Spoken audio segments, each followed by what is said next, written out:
Welcome to Odia digital learning पिलामाने आज आम षष्ठ श्रेणी साहित्य बहीर गोटे सुंदर पद्य पढ़ा। पद्यटीर ना है प्रभात अवकाश। पद्यटीर ना है प्रभात अवकाश। आउ पद्यटी को लिखिछंती कवि हेले कवि बनमाली दास। ठीक अच्छे पिला माने ताहले देखिबा प्रभात अवकाश को पढ़िबा बुझिबा आउ गीत रे मज्जी जिबा। ठीक अच्छे पिला माने ताहले आमे प्रथमे कवि परिचय विषय रे जानिबा। कवि बनमाली दास हेउचंती अष्टादश शताब्दीर कवि। ठीक अच्छे पिला माने आमे कवि परिचय टिके जानिबा। कवि बनमाली दास अष्टादश शताब्दीर जड़े भक्त कवि। से पुरी जिल्ला रे बास करुथिले। जगन्नाथंक सेवक भाव से बहु भजन ओ जणाण रचना करिसंती। कृष्णंकु नेई से अनेक कविता लिखिछंती। तांको कविता गुड़िक सरल और संगीतमय। समस्त कविता को बनमाली पदावली नाम एकत्र करी छपा जाइछि। ताहेले आजिकार कवितारे पिला माने भगवान श्रीकृष्णंकर से बाल्य किंवदंती जहाँकि आमे श्रीकृष्ण लीला हिसाब रे टीवी रे मध्य देखूं। से भगवान श्रीकृष्णंकर बाल्य लीला को नहीं एक बात्सल्य कविता आज आमे जानिबा शुणिबा। ठीक अच्छे पिला माने ताहेली आमे कवि परिचय जानिले एबे आमे देखिबा केते गुड़िए नुआ शब्द। देख पिलाए केते गुड़िए नुआ शब्द को आमे आज यही कवितारे थिबा केते गुड़िए नुआ शब्द को आमे जानिबा। ठीक अच्छे पिला माने सुक सुक सुक कहले होची हम जो सुआ सारे सुआ पिक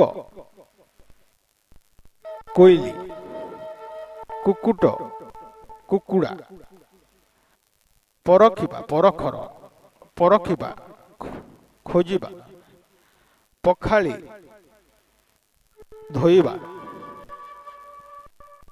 हला लबणी अधाम गोटिका एगुड़िक है आम दुग्धजात खाद्य मिष्टान्न। बुझेगा पिले पुली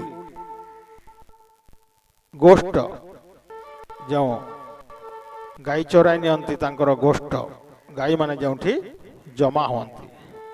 पथश्रम चाली चाली थकी जाइथिबा। दिनकर दिनकर हेउचंती पिला माने सूर्य।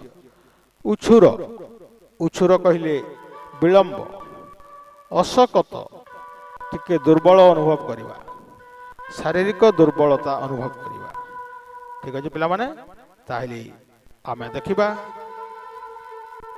पद्यटी को देखिबा पिलाए। देख पिलाए पद्यटी को देख पद्यटी को आमे पढ़िबा। पिला माने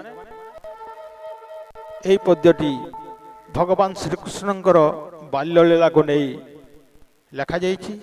भगवान श्रीकृष्ण तांकर पिलादिन रे तांकर जो बाल्य लीला अछि से बाल्य लीला को नहीं एई कविताटी रचना करा जाइछि।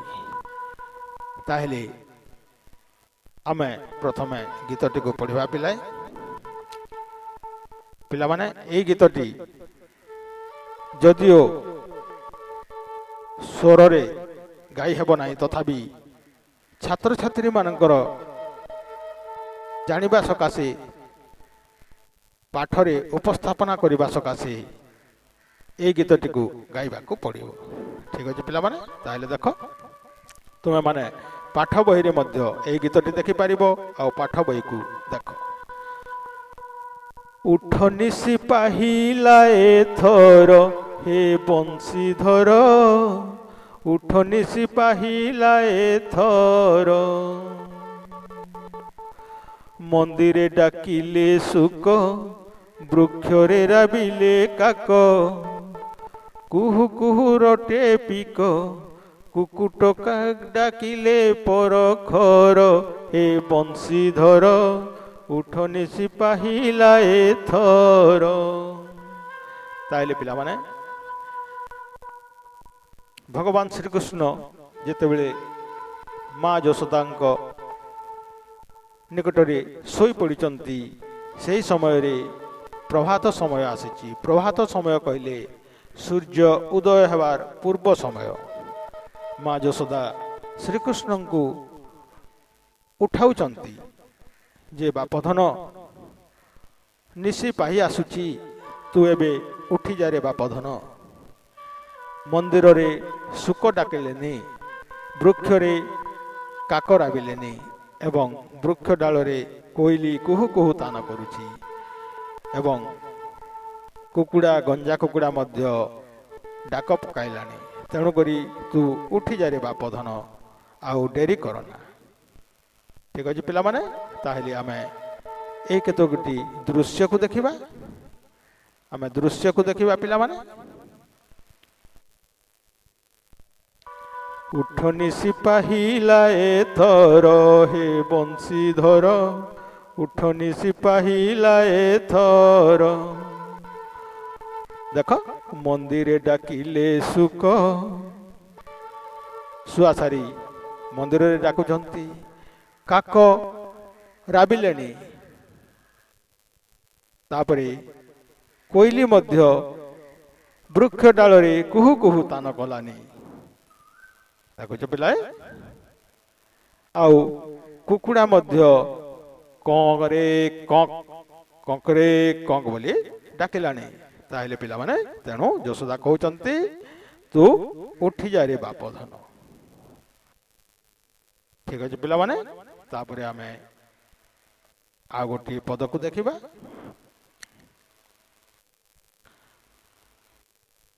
ଡାକେ ଯଶୋବନ୍ତୀ ରାଭି, ଉଠ ମୋର ବନମାଳୀ, ଶ୍ରୀମୁଖ ଦେବୀ ପଖାଳି, ଶ୍ରୀମୁଖ ଦେବୀ ପଖାଳି, ଝରିରେ ରଖିଛି ବାସ ନୀର, ହେ ବଂଶୀଧର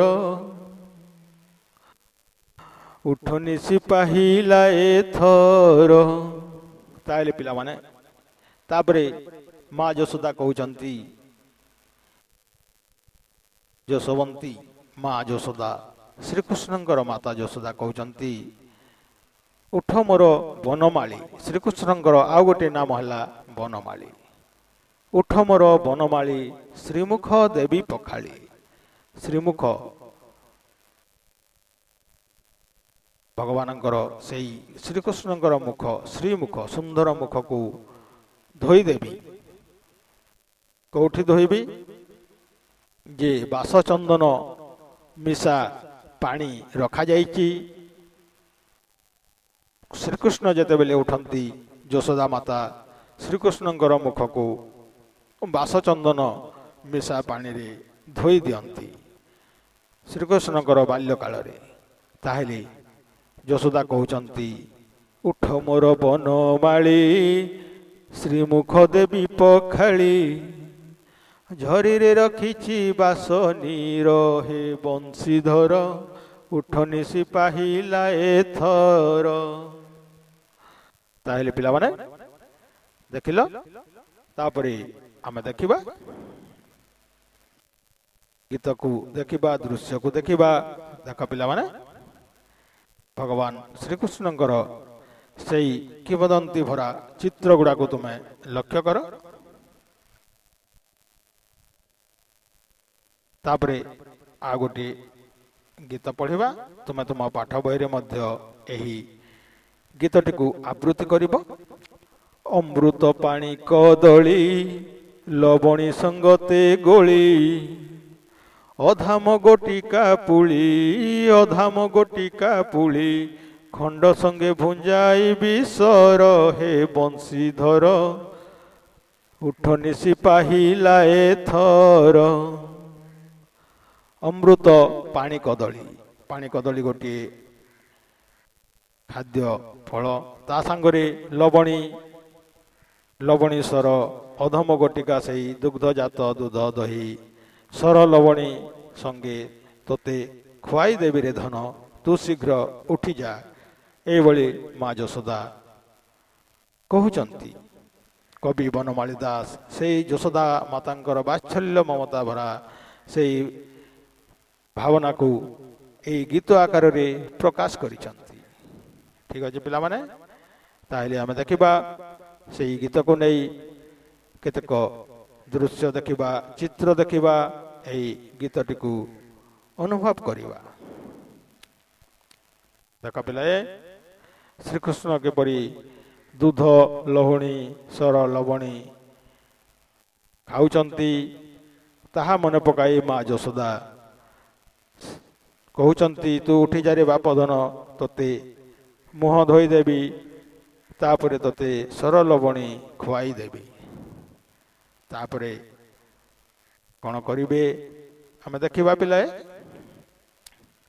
ଦେଖ, ତାପରେ ଗାଉଛନ୍ତି, ଉଠ ରାମ ବାସୁଦେବ ଗୋଗୋଷ୍ଠୀ ଉଛୁର ହେବ, ଉଠ ରାମ ବାସୁଦେବ ଗୋଗୋଷ୍ଠୀ ଉଛୁର ହେବ, ଦଧି ଅନ୍ନ ସାଥେ ନେବ, ଦଧି ଅନ୍ନ ସାଥେ ନେବ, ନଦୀ କୂଳେ କରିବ ଆହାର, ହେ ବଂଶୀଧର ଉଠ ନିଶି ପାହିଲା ଏଥର।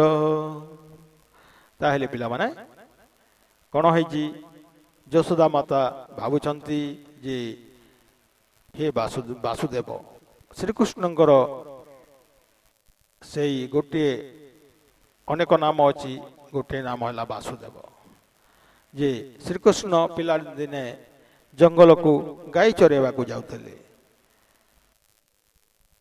ତାହେଲେ ମା ଯଶୋଦା ଭାବୁଛନ୍ତି ଯେ ତୁ ଶୀଘ୍ର ଉଠ, ସମୟ ହେଇଗଲାଣି, ଗୋଗୋଷ୍ଠୀ ଉଛୁର ହେବ, ଗାଈମାନଙ୍କୁ ଚରାଇ ଯିବା ପାଇଁ ଡେରି ହେଇଯିବ, ତୁ ଶୀଘ୍ର ଉଠରେ ବାପ ଧନ, ଦଧି ଅନ୍ନ ଦଧି ଭାତ ମୁଁ ବାନ୍ଧିଦେବି, ତୁ ସାଥେ ନେଇକରି ଯିବୁ, ଆଉ ନଦୀ କୂଳରେ ଗାଈମାନେ ଚରୁଥିବେ, ଆଉ ତୁ ସେଠି ଖାଇବୁ। କିପରି ବାତ୍ସଲ୍ୟ ମମତା ଭରା ଏହି ଗୀତଟିକୁ କବି ଉପସ୍ଥାପନା କରିଛନ୍ତି। ଠିକ ଅଛି ପିଲାମାନେ, ତାହେଲେ ଉଠ ରାମ ବାସୁଦେବ ଗୋଗୋଷ୍ଠୀ ଉଛୁର ହେବ, ଦଧି ଅନ୍ନ ସାଥେ ନେବ, ଦଧି ଅନ୍ନ ସାଥେ ନେବ, ନଦୀ କୂଳେ କରିବ ଆହାର, ହେ ବଂଶୀଧର ଉଠ ନିଶି ପାହିଲା ଏଥର। ଦେଖିବା ପିଲାଏ, ସେଇ କୃଷ୍ଣଙ୍କର ବାଲ୍ୟଲୀଳାକୁ ଅନୁଭବ କରିବା, ଆଉ ଚିତ୍ର ଦେଖିବା, ଦୃଶ୍ୟ ଦେଖିବା, ବୁଝିବା। ଏଇ ଗୋଗୋଷ୍ଠୀରେ ନଦୀ କୂଳରେ କୃଷ୍ଣ ଆସିବେ, ଗାଈ ଚରୁଥିବେ, ଆଉ କୃଷ୍ଣ ଦଧି ଅନ୍ନ ଖାଇବେ। ଏହି ଦୃଶ୍ୟକୁ ଯଶୋଦା ମାତା ମନେ ପକାଉଛନ୍ତି। କବି ବନମାଳୀ ଦାସ ତାକୁ କବିତା ଆକାରରେ ପ୍ରକାଶ କରିଛନ୍ତି। ଠିକ ଅଛି ପିଲାଏ, ତାପରେ ପୁଣି ଆମେ ଦେଖିବା।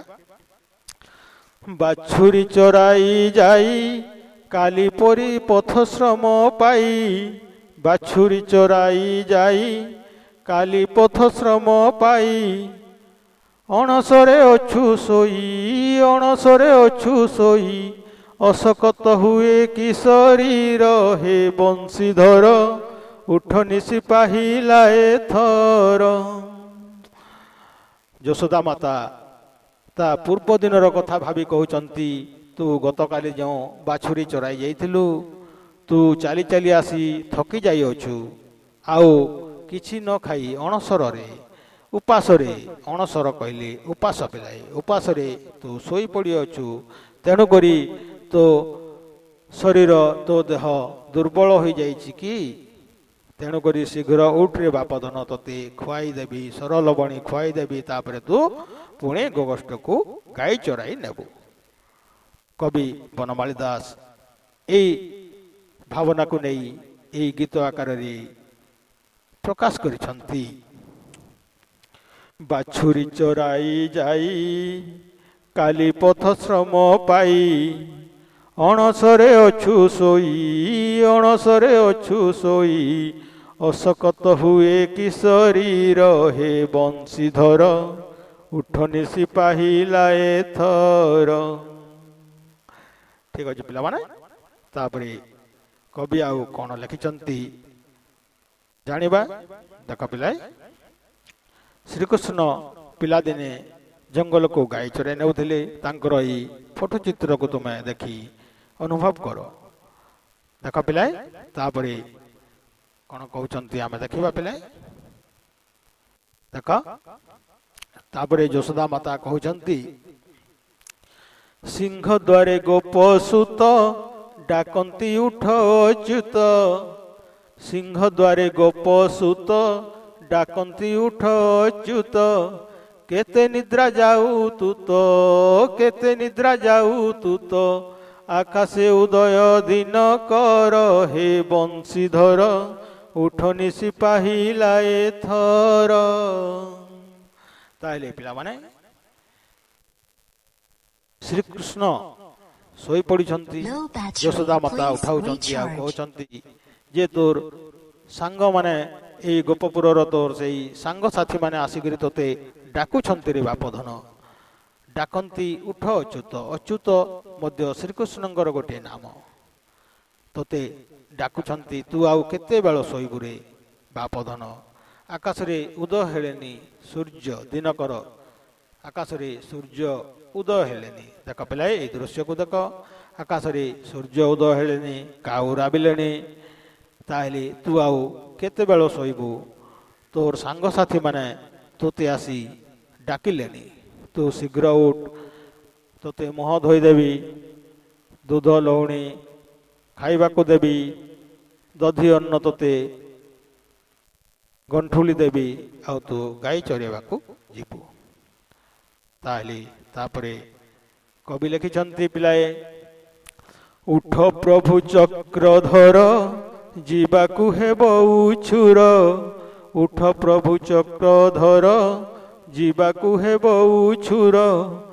ବନକୁ ଗମନ କର ବନକୁ ଗମନ କର ବନମାଳି ଚରଣେ କିଙ୍କର ହେ ବଂଶୀଧର ଉଠ ନିଶି ପାହିଲା ଏଥର। ତାହେଲେ କବି ଏଠାରେ ଭାବୁକ ହେଇ ସେ କହିଛନ୍ତି ଯେ ଉଠ ପ୍ରଭୁ ଚକ୍ରଧର ଯିବାକୁ ହେବ ଉଛୁର, ବନକୁ ଗମନ କର। ଆଉ ଏଇ କବି ବନମାଳୀ ଦାସ ଆପଣଙ୍କର ଚରଣ ପଦର କିଙ୍କର, ଆପଣଙ୍କର ପଦ ସେବକ, ଆପଣଙ୍କର ଗୀତ, ଆପଣଙ୍କର ଯଶ, ଆପଣଙ୍କର ସେହି ବାଲ୍ୟଲୀଳାକୁ ମୁଁ ଗୀତ ଆକାରରେ ପ୍ରକାଶ କରୁଛି। ଆଉ ସେଥିପାଇଁ ମୁଁ ଆପଣଙ୍କର ଚରଣକୁ ପୂଜା କରୁଛି, ଆପଣଙ୍କର ଚରଣର କିଙ୍କର ମୁଁ ପଦ ସେବକ। ଠିକ ଅଛି ପିଲାମାନେ, ତାହେଲେ ଶେଷରେ କବି ବନମାଳୀ ଦାସ କହିଛନ୍ତି, ଉଠ ପ୍ରଭୁ ଚକ୍ରଧର ଯିବାକୁ ହେବ ଉଛୁର। ବନକୁ ଗମନ କର ବନକୁ ଗମନ କର ବନମାଳି ଚରଣେ କିଙ୍କର ହେ ବଂଶୀଧର ଉଠ ନିଶି ପାହିଲା ଏଥର। ତାହେଲେ ପିଲାମାନେ, ଏଇ ଗୀତଟିକୁ ତୁମେ ତୁମର ଆମ ସାହିତ୍ୟ ବହିରେ ଥିବା ଏଇ ଗୀତଟିକୁ ଆବୃତ୍ତି କରିବ ଆଉ ବୁଝିବ। ଏଇ ଗୀତଟିକୁ ମୁଁ ମୋର କଣ୍ଠ ନଥିଲେ ମଧ୍ୟ ପିଲାମାନଙ୍କର ବୁଝିବା ସକାଶେ ଏଇ ଗୀତଟିକୁ ମୁଁ ଉପସ୍ଥାପନା କରି। ଠିକ ଅଛି ପିଲାମାନେ, ତାହେଲେ ସମ୍ପୂର୍ଣ୍ଣ ପାଠ୍ୟପୁସ୍ତକ ଆଧାରିତ ପ୍ରାଥମିକ ଶିକ୍ଷାର ଭିଡ଼ିଓ ଚ୍ୟାନେଲ ହେଉଛି ଆମ YouTube channel Odia digital learning. Subscribe କରିବାକୁ ଭୁଲିବେ ନାହିଁ। ଧନ୍ୟବାଦ ପିଲାଏ।